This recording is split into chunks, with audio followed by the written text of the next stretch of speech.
कृष्ण की राधा के साथ लीलाएं और राधा की कृष्ण के लिए दीवानगी किसी से छुपी नहीं है।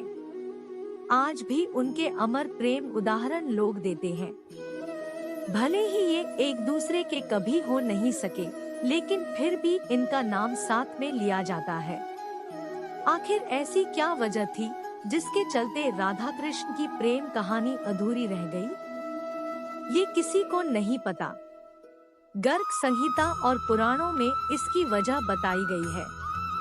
चलिए जानते हैं कि आखिर क्यों नहीं हो सकी राधा कृष्ण की शादी, क्यों रह गई अधूरी प्रेम कहानी। गर्ग संहिता के मुताबिक कृष्ण जब बचपन में नंद बाबा की गोद में खेल रहे थे, तभी उन्हें एक अद्भुत शक्ति का आभास हुआ जो कोई नहीं बल्कि राधा थी। वो तुरंत ही बाल अवस्था को छोड़कर यौवनावस्था में आ गए। ऐसा माना जाता है कि इसी समय ब्रह्मा जी ने राधा कृष्ण का विवाह करवाया था। विवाह होने के बाद सब कुछ सामान्य हो गया। विवाह के बाद ही ब्रह्मा जी और राधा जी भी अंतर्ध्यान हो गए और कृष्ण भी अपनी बाल अवस्था में वापस आ गए।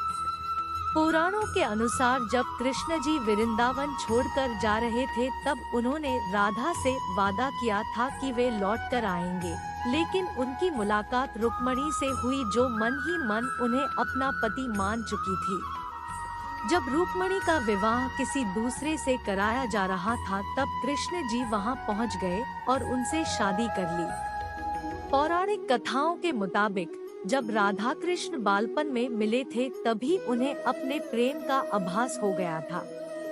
राधा कृष्ण से उम्र में 11 महीने बड़ी थी और दोनों का प्रेम आध्यात्मिक था, इसलिए वह कभी शादी के बंधन में नहीं बंधे।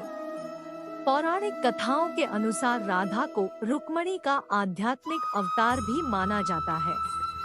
अब इन कथाओं की माने तो राधा कृष्ण का विवाह सीधे तौर पर तो नहीं हुआ, लेकिन दोनों जीवन भर एक दूसरे से प्रेम करते रहे।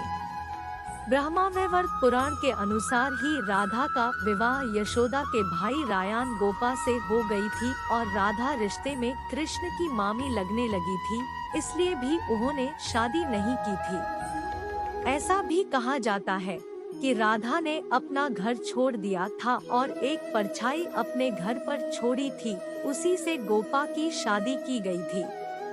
कृष्ण जी ने रुक्मणी से विवाह इसलिए भी किया क्योंकि वे जानते थे कि रुक्मणी ही राधा है। दरअसल राधा का ही एक स्वरूप रुक्मणी का था।